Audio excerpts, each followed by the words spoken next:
Sup nerds, this is Emily and this is this is News Month Week. That's the one. It's formerly known as Nerd News. Moving on. We're bringing back the news thing once every month on Tuesdays. Our story for the news this month is the Oculus Rift is posed to be double the price it was originally stated. The Rift has been in development since August 2012 where it launched its Kickstarter. In the Kickstarter, 9.5 thousand people pledged nearly $2.5 million. On January 6, 2016, they finally announced that a full consumer version would be ready for pre-order. The problem with this arises when Oculus announced that the pre-order price would be $599 US. For the last couple of years, the developers at Oculus have been saying that they wanted to make a device which would cost between $300 and $350. The last time they said this was even just 4 months before the release of the pre-order, September of 2015. Palmer Luckey, the founder of Oculus VR, was asked in an interview if the device would still be in the ballpark of $350. He replied, "We're roughly in that ballpark, but it's going to cost more than that."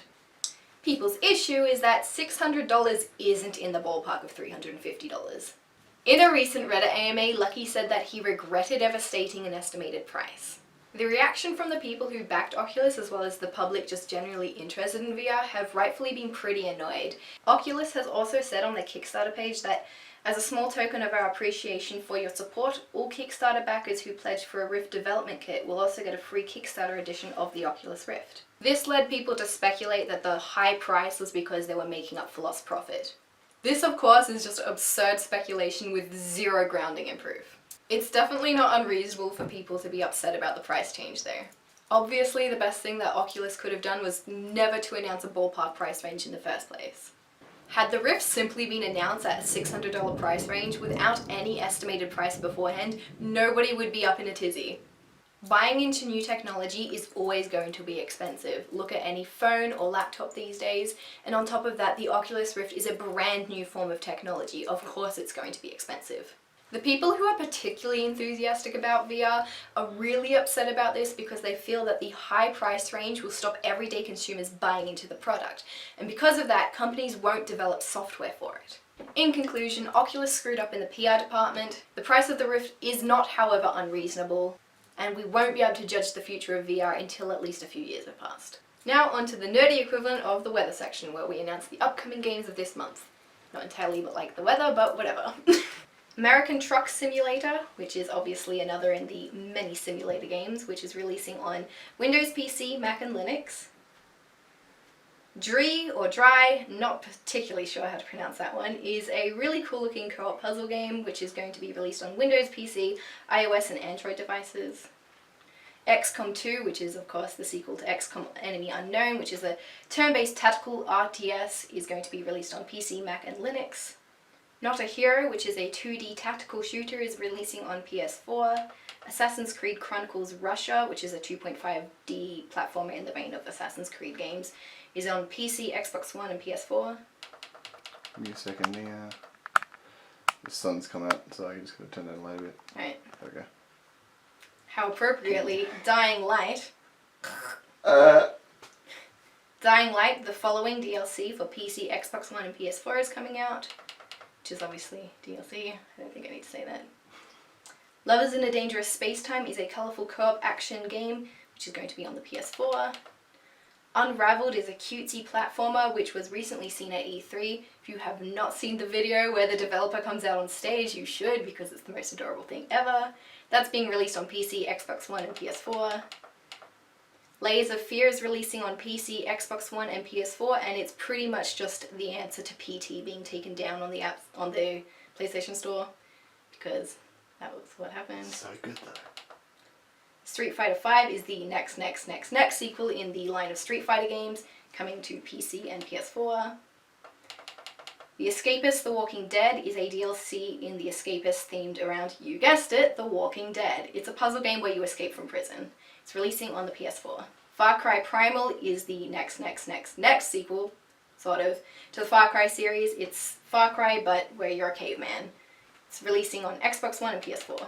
Plants vs Zombies Garden Warfare 2 is the sequel to the not exactly asked for third-person shooter version of Plants vs Zombies, releasing on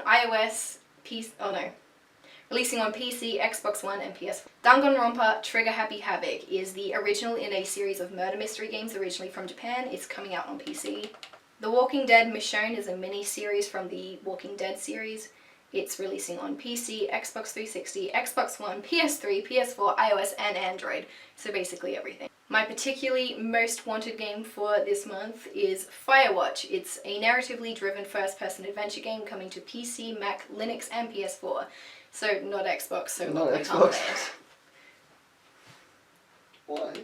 it. Another really good one to come out is Rocket League. It's been on PC so far, but it's getting an Xbox One release. It's basically soccer with cars. And last but not least, Pillars of Eternity: The White March is the second part to an expansion for the CRPG on PC for Pillars of Eternity. Our last segment for this show is going to be different every month because this is the pilot episode. We'll just be telling you about our schedule for the future.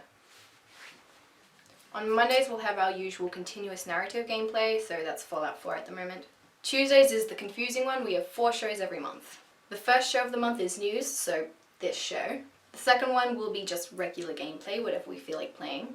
The third show is something new we're going to try. We're going to call it Inter Plus One. It's going to be a sort of educational show where we take real-world concepts from subjects and explain them using games. This might include things such as the theory of the right in philosophy, choice theory in psychology, and mise-en-scene in film. And the fourth and final show is called Emily's Box of Shame.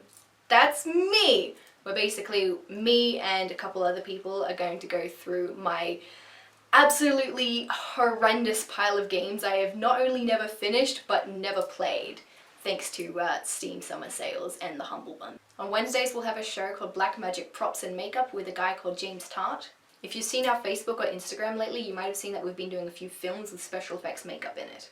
These were all done by the very talented James Tart, and he will be going through in videos how to achieve these looks. And props. That one too. Thursdays is going to be a live something, maybe short films, sketches, impressions, or even songs. Fridays, every now and again, we'll be doing behind the scenes. Saturdays, every now and again, we'll have the You Talk Too Much podcast, where we'll have everyone who is involved in pathetic industries coming on and just talking. Too much. And finally, Sundays is when we take a break, because we have so much stuff to do, we need a break, guys.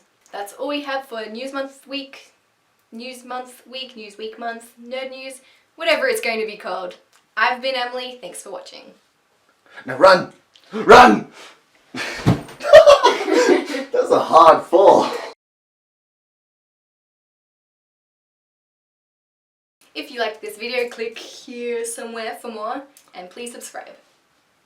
Or else. Or else.